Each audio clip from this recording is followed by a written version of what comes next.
I'm going to be discussing historic archaeology of the Oxnard Plain and the unheard voices of American agricultural landscape, an analysis of rural life during the Interwar period. Archaeologists like really long, convoluted titles, so I apologize for that.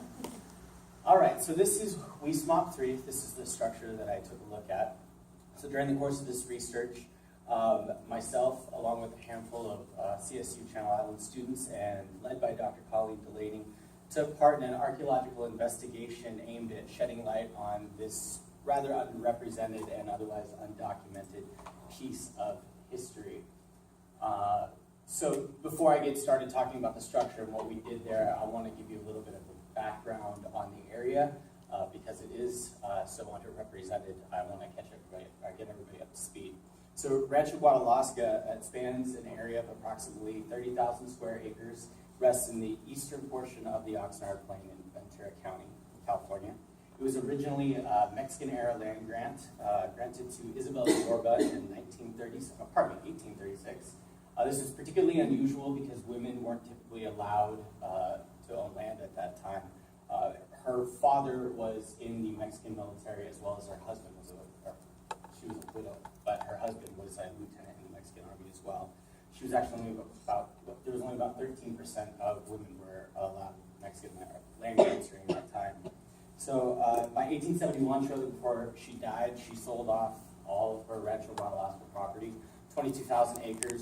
The southern part went to Dickerson and Funkin Investment Group, while the northern 8,200 acres went to Moiselle Wolf, who in turn ended up selling it to Joseph F. Lewis in 1906. Joseph F. Lewis was an interesting character. His father is credited with being the first to grow lima beans in the United States, which he acquired from a Peruvian sailor. And following his father's footsteps, he did the same thing on his Rancho Guadalaska property. More interestingly, though, is sugar beet production. Himself, along with the Oxnard brothers and a few others, were integral in the city of Oxnard actually becoming a city. And it had a large amount to do with the sugar beet production in the area. In 1932, the property was foreclosed/sold to the state for the purpose of the Camarillo State Mental Hospital, which I'm sure many of you are familiar with. Construction began in 1935, and by 1936, it opens its doors, which stayed open until 1997. On that property, there was a dairy farm, which they allowed many of the lower security patients to work, and they also produced food not only for the hospital there, but for outside sale as well. Today, it's actually the site of the CSU Channel Islands campus, and before I delve again, I just want to take a brief moment to discuss the economic climate around the time of the Great Depression era, because that's when we believe the structure was actually erected. Huge unemployment rates from 1929 to 1933, between 17 and 20% unemployment rate rose. And more importantly, though, for this area is farm foreclosures were at their highest level, about 96,000 per year.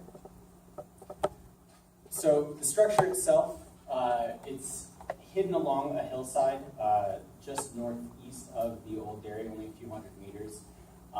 Given the economic climate, its general location, and some of the diagnostic features that we found there, for example, roof flashing, plumbing, things of that nature, we really believed that it was potentially squatters that were inhabiting this structure. That was our initial hypothesis anyway. So as far as methodology goes, we began with an initial perusal and then followed up by a pedestrian survey. We walked transcripts and transects and mapped the general area around the structure. I came in after that and did a more detailed mapping of the inside of the structure, and then surface collection, photography. We have, my professor has a colleague that is really good at doing XRF testing. So we had her do that for us, and then data entry and analysis. So for the mapping part of it, what we did was we separated the structure into quads. We took measurements from the datum and measurements of each individual item, and then hand drew everything in on grid paper. And this actually prepared the site for collection. The unfortunate thing about archaeology is that it's destructive by nature, so we want to make sure that we document everything fully, so that if anybody is to come in behind us and wants to do more work or analyze the work that we've already done, there's full documentation of everything.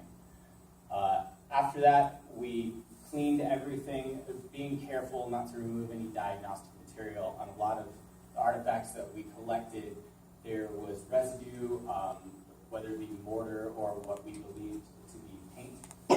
So we were very careful not to remove any of those diagnostic materials, but just to clean it up to get a better look at it.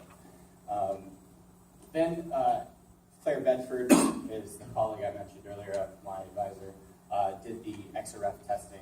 If you're not familiar with XRF testing, it is an elemental analysis technique based on the principle that individual atoms, when excited by an external source, emit X-ray photons of characteristic energy or wavelength. So they measure these, and we're able to tell the quantities of what is actually inside the particular material. So what do we find? Well, the structure itself is about 4 by 3 meters. It's made from locally sourced stones. So all the stones you see here in this top right-hand slide can be found all in the surrounding area. And it is all put together with a mortar that we're still not sure if it was made locally or if it was actually purchased. What did we find? Exactly a large number of artifacts related to paint and art. Jars, cans, paintbrushes, pens, things of that nature. In these, I think you can see it in the slide here, there's residue of paint here, and then along the bottom of this jar fragment. And this is actually a complete intact jar that we found, and inside of it is actually paint residue as well.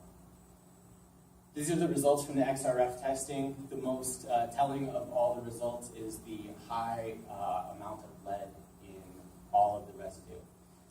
In 1978, the United States outlawed the use of lead in paint, and so we can, without a shadow of a doubt, say that at least the paint was made before 1978.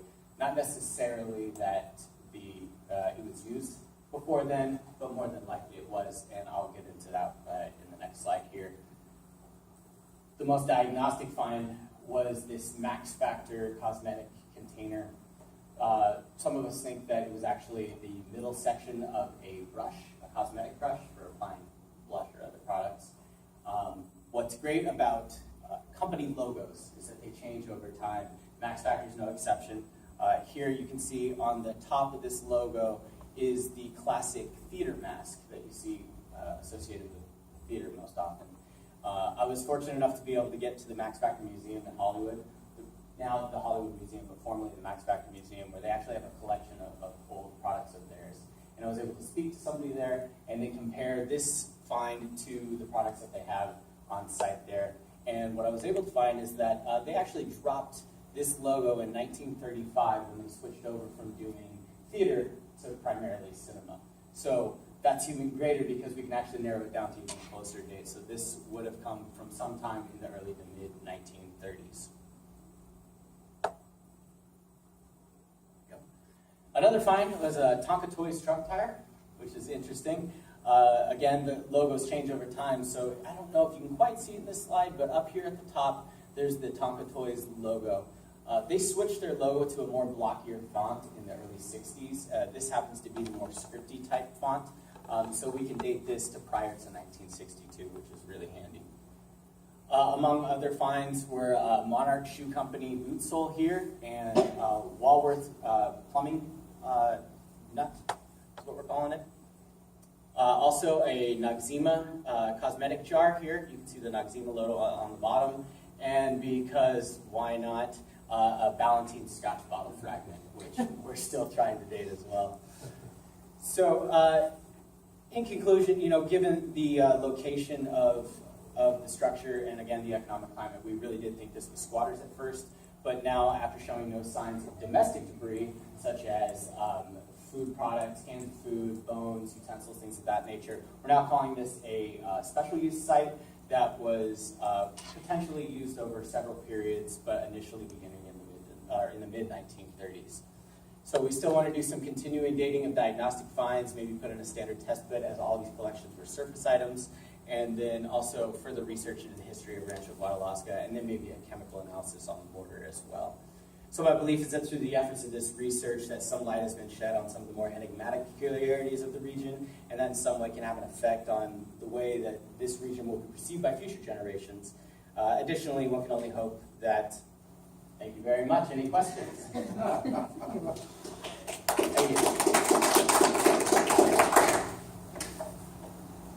You said you're going to look at doing a pit. What would you, do you have any feel of where the actual floor used to be? What, how many feet down or anything like that? Well, the good thing about historic archaeology is not that much time has passed, especially when the earliest finding we have dates to the 1930s. So if there is something to be found subsurface, it would probably be within a 10-centimeter depth, we believe. So in your title, the second part is Unheard Voices of America's Agricultural Landscape. So how does this link, you know, I know the history, but how does it link to agriculture, people that were actually doing agricultural processes? One thing I probably could have touched on a little bit more is the link there. So the surrounding area is all agricultural. The Oxnard plain is really known for that purpose. Right. It has a rich loamy soil, which is really conducive to growing crops. So the surrounding area is all agricultural based, and even in the 1930s, like I mentioned, that there was a dairy there, and then they also grew crops in the area as well. So it's very most likely that it was somebody in the agricultural business that was using construction. So it's potentially then field workers that were squatting and living there. Yeah, that was the initial hypothesis. Because of the lack of domestic debris, we kind of straightened that a little bit, and we think it was used by maybe several people over a period of time. Does that answer your question? Yeah. So, okay. So, I'm curious. It's located on the campus? Is that? Not on the campus. It's on the campus property. So, I don't know if you're familiar with Cal State Channel Islands at all. There's the main campus with all the buildings and the rooms and all that. And then a couple miles away, which is still on the greater property, is what's called Cambria Park. And it's where the old dairy was located. And then a couple hundred meters northeast of that, over a hilltop, and on the other side against that hill was the structure. And there's no like data in the university regarding if it was like with the theater department, or because it's like makeup items, like theater items, and then paint. It's like artsy. Well, we think that it was a reused item. So a lot of times artists will take things that are not necessarily produced for art and reuse them for their purposes. So a makeup brush could have been used to actually do painting techniques or something of that nature. And so maybe there are like paintings and stuff. That's very possible. We're still looking into that. The last foreman of the dairy is still alive. There's some family issues and some health issues there, so we're still trying to get an interview with him, but that is in the works. Any other questions? Quick one on the map. Is this stones? Yeah, so if you see in the key there, that's actually several things. That's the stones that were in the bottom, chunks of mortar, metal pieces, so there's an old lantern in there too. That's just a sample of the mapping. This is the problem of printing it out a lot. Yeah, they probably could use a better hashing for the different types of materials, but yeah, it's basically everything we found in that, and that's just a sample quad. That's just one quad of 4. And so you're still involved in the project, and how long will you be like still involved in it? Well, I graduate in 3 weeks, but I've extended my help outside of that environment. So I'm just as curious as I'm sure my advisors are to see what exactly happened there. We probably will never know for sure, but we're going to do the best we can to document it, because it is really these people. You hear all these famous names in history books, and these people that break their backs every day.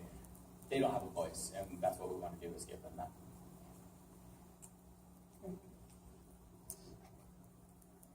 Any other questions? No? Okay. Well, thank you very much.